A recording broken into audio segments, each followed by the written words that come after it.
Olá pessoal, estou aqui para mais uma aula de biologia e nós vamos conversar sobre o sistema excretor. Como é que as substâncias são eliminadas? As substâncias, quer dizer, os resíduos do metabolismo das células. Como é que as substâncias que estão em excesso, como a água, por exemplo, vai ser eliminada?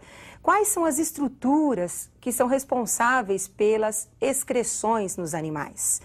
Então vamos conversar sobre as principais substâncias excretadas pelos animais. Então, os principais excretas nós temos dióxido de carbono, o CO2, eliminado durante a respiração. A água, que pode estar em excesso no corpo dos animais, no plasma sanguíneo, na parte líquida do sangue. Nós podemos encontrar também a eliminação de sais, a eliminação da bile, substância produzida pelo fígado e armazenada na vesícula biliar. Muitas dessas substâncias são importantes e são secretadas e utilizadas pelo próprio organismo, mas quando em excesso devem ser eliminadas para promover o equilíbrio dinâmico do líquido corpóreo dos animais. Agora vamos ver mais algumas substâncias. Então nós temos aí os compostos nitrogenados, a amônia, ureia, ácido úrico e a creatinina. Muitos desses compostos nitrogenados são liberados em presença da água, porque são tóxicos, como nós vamos desenvolver durante essa aula.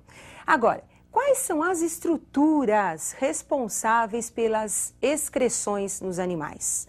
Então, observem a excreção dos protozoários. Então, nós temos aí uma ameba. Formação dos pseudópodes em retração. Pseudópodes são os falsos pés, que ajudam na captura dos alimentos da ameba. Temos aí a membrana e o núcleo celular. O vacúolo digestivo, que participa do processo de digestão do animal. O excesso de líquido passa pela membrana, vai para o interior da célula e é recolhido pelo vacúolo pulsátil. Como vocês estão observando aí a formação de um vacúolo pulsátil. Esse vacúolo pulsátil, ele recolhe o excesso de líquido que nós temos na célula da ameba, evitando assim a sua ruptura. Então, no caso do protozoário, que é formado apenas por uma única célula, o vacúolo pulsátil, que também recebe o nome de vacúolo contrátil, ele recolhe o excesso de água e elimina esse excesso de água. Então, ele funciona como se fosse o rim dos protozoários da ameba. Mas não esqueçam que essa estrutura só aparece nos protozoários de água doce, nas amebas, que são chamadas de dulcícolas, que vivem em ambiente, no caso, a água doce, tá? E as outras estruturas dos animais? Como é que nós vamos, então, chamar essas estruturas? Então, observem algumas das estruturas importantes aí. No caso dos invertebrados, nós temos selenterado, a água-viva, porífero, as esponjas. Esses animais mais simples não apresentam estruturas excretoras. A excreção é realizada por difusão. Plateuminto, então nós temos aí o caso da tênia. A tênia, o verme achatado, vai eliminar o seu excesso de substâncias através do solenócito. Vocês perceberam? A tênia já tem uma estrutura, que é o solenócito. Agora vamos para os outros invertebrados. O asqueuminto, então nós temos aí o Ascaris lumbricoides, a estrutura excretora é o tubo em H.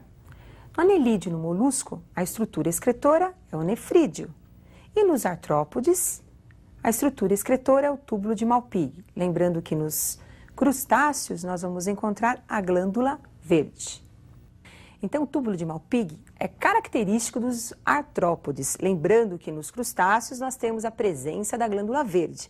E também nos aracnídeos, não esqueçam da glândula coxal, que ajuda no processo, então, de excreção desses animais. Agora, observem em detalhes o túbulo de Malpighi. Então, nós temos aí o túbulo recolhendo toda a cavidade corpórea desse animal, os seus excretas, levando esses excretas para a região do tubo digestório, onde essas substâncias serão eliminadas junto com as fezes desse animal. Não esqueçam também que o dióxido de carbono, gás carbônico, é eliminado pelas traqueias desse animal. Agora nós vamos conhecer um pouquinho sobre o aparelho excretor dos vertebrados. Então, os animais mais evoluídos apresentam um aparelho excretor. E eu vou mostrar o aparelho excretor dos mamíferos, o nosso aparelho excretor. Observe. Então, nós temos aí o sistema excretor humano. Os rins, o direito e o esquerdo, ligando os rins até a bexiga urinária, nós temos aí o ureter. Nós temos 2 ureteres, então. O ureter, ele vai levar a urina que foi produzida no rim até a bexiga, onde será eliminada através da uretra. Entre as substâncias que são excretadas pelos animais, nós temos os compostos nitrogenados. Então agora nós vamos conversar um pouquinho sobre essas substâncias tão importantes aí para a vida desses seres vivos. Então observem a tabela que eu preparei para vocês. Um excreto importante é a amônia, eliminado pelos invertebrados aquáticos, peixes ósseos e protocordados. Os animais aquáticos apresentam uma grande quantidade de água em seus tecidos. Esses animais, então, eliminam a amônia, porque ela é uma substância tóxica e, por isso, ela também é solúvel em água, para reduzir a sua toxidez. Agora, os animais que apresentam uma quantidade de água reduzida nos tecidos já vão eliminar outras substâncias, como nós vamos verificar. A ureia, por exemplo, é uma substância eliminada pelos peixes cartilaginosos para economizar a água, pelos anfíbios e também pelos mamíferos. E o ácido úrico é uma substância menos tóxica, por isso é insolúvel. É a substância que vai ser eliminada pelos animais que precisam economizar a água ou que apresentam durante o seu desenvolvimento embrionário a oviposição, quer dizer, botam os seus ovos, então esse embrião vai ter que desenvolver dentro do ovo, onde já existe uma quantidade pequena de água para o seu desenvolvimento. Então observem, ácido úrico está presente nos insetos, nos répteis e também nas aves. Em alguns animais, durante o seu ciclo de vida, nós podemos encontrar, de uma forma predominante, a excreção tanto da amônia como da ureia, como é o caso dos anfíbios, dos sapos. Então vamos perceber como é que isso acontece. Então observem aí a larva do sapo girino. Então os girinos, eles apresentam o seu desenvolvimento na água, não precisam economizar a água. Então a excreção desse animal é a amônia. Quando eles começam a passar por uma fase jovem, eles começam a eliminar agora a ureia. Por quê? Porque eles vão para o meio terrestre, quando adultos, e na fase terrestre eles não vão ter uma quantidade alta de água em seus tecidos. Então nós vamos ter a eliminação da ureia para economizar a água do seu sangue circulante. E o homem? O nosso excreta eliminado em maior quantidade é a ureia. Como é que a ureia ela é eliminada? Então agora nós vamos conhecer um pouquinho sobre a excreção humana, alguns detalhes que são importantes para vocês. Então observem a estrutura do nosso rim. Então nós temos o córtex envolvendo a região interna do rim, a medula. Nós temos a presença de néfrons e o ureter, onde vai ser eliminado aí a urina produzida nos rins. Em detalhes, a estrutura de um néfron. Então, nós temos aí a arteríola aferente. A arteríola aferente está levando o sangue até o glomérulo de Malpighi, onde ocorrerá a filtração do sangue.